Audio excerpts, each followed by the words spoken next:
Welcome to the GTV Caribbean News. I am Sean Rose.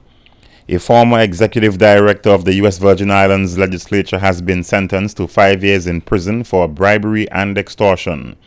Louis Lolo Willis, age 57, was sentenced on May 14th, almost 6 months after a jury in the Virgin Islands convicted him of 4 counts of bribery and extortion.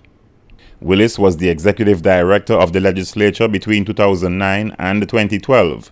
His responsibilities included oversight of the major renovation of the legislature building and awarding and entering into government contracts in connection with the project. Willis was also responsible for authorizing payments to the contractors for their work. Evidence presented during the trial showed that Willis accepted bribes, including $13,000 in cash and checks from contractors in exchange for using his official position to secure more than $350,000 in work for them and to ensure they received payment when they were done. The former USVI official is awaiting trial in a separate case of tax evasion. David Granger was sworn in as Guyana's newest president on Saturday, May 16th, urging politicians and citizens to put past rivalries behind them and work in unity to banish poverty, ignorance, fear, and hatred. President Granger took oath of office after the official declaration by the Guyana Elections Commission that the Coalition of a Partnership for National Unity and Alliance for Change, APNU and AFC, won Guyana's elections with 207,200 votes. The incumbent People's Progressive Party Civic, PPPC, got 202,694 votes. Guyanese turned up in large numbers for the ceremony, converging on the outer fence of the compound to see and hear their 69-year-old leader. Guyanese, the elections are over. The people have chosen their representatives. The Constitution has been respected. Our democracy has been fortified. Let us now put past rivalries behind us and work in unity to banish poverty, ignorance, fear, and hatred. We assemble here today to witness the swearing in, not of a party leader, but of the President of all the people. And I shall be a good president for all the people.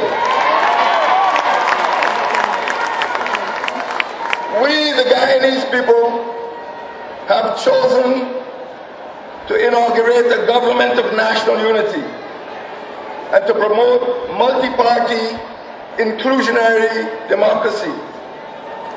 We are convinced that this is the best way to overcome our historic divisions. President Granger has designated Moses Nagamutu as Guyana's Prime Minister. Granger also extended a hand of friendship to his predecessor, Donald Ramuta, and his PPPC administration as he called on them to participate in inclusionary democracy, which he said is the best way to overcome divisions.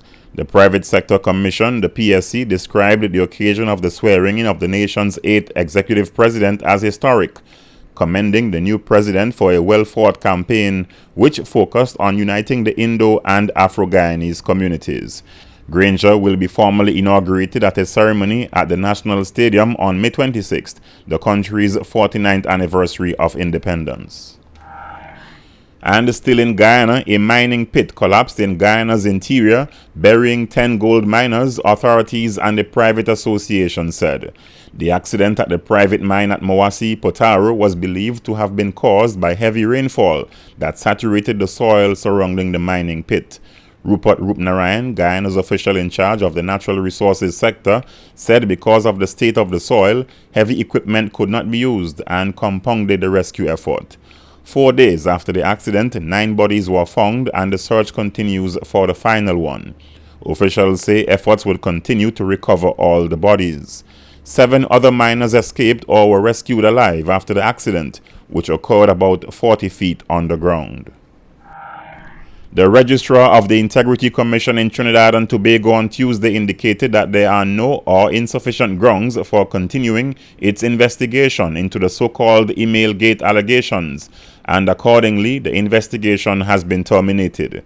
Trinidad and Tobago's Prime Minister Kamla Persad-Bissessar described the Integrity Commission's ruling as a major victory that effectively clears her and the Parliament of any impropriety with respect to the fake email allegations by opposition leader Dr. Keith Rowley. On May 6, 2015, Rowley was censured and suspended from Parliament following a motion moved by Leader of Government Business Dr. Rudal Munilal, which stated he produced false information to the House when he brought some 31 emails to Parliament 2 years ago. During the debate on the motion, the Prime Minister said a wheel of conspiracy was plotted against her government using fake emails, which she condemned Rowley for bringing to Parliament.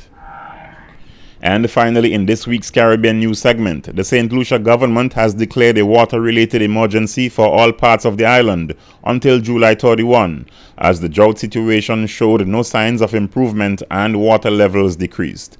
Minister with responsibility for the public service, information and broadcasting, Dr. James Fletcher, said river flow rates around the island were below expected base flow rates, and St. Lucia is currently experiencing a long-term meteorological drought. He said the water level at the dam has dropped to 7 feet below the high point, and the water level is expected to drop an additional 6.8 feet by the end of May, and a further 12 feet by the end of June. Fletcher said government has therefore taken several steps to reduce the impact of the dry period, including trucking water to communities where water is urgently required. The government advised that drinking water should not be used for washing vehicles and watering lawns or gardens, and warns that washing of vehicles in rivers should stop immediately in order to avoid contamination of water sources. The Caribbean Drought and Precipitation Monitoring Network has issued a drought warning for the 13 Caribbean countries. That's it for this week's Caribbean News segment. I am Sean Rose. And coming up next on JTV News. Dr. Rawle Hannibal moved to at-large race and forms an alliance with Stephanie Faulkner-Williams in District 9. Male mentoring program expands to other Caribbean islands, focusing on building respect among boys. The Department of Culture teaches students about BVI culture in observance of World Museum Day. And Dr. Kedrick Pickering says the time has come for bigger botanic gardens in the BVI.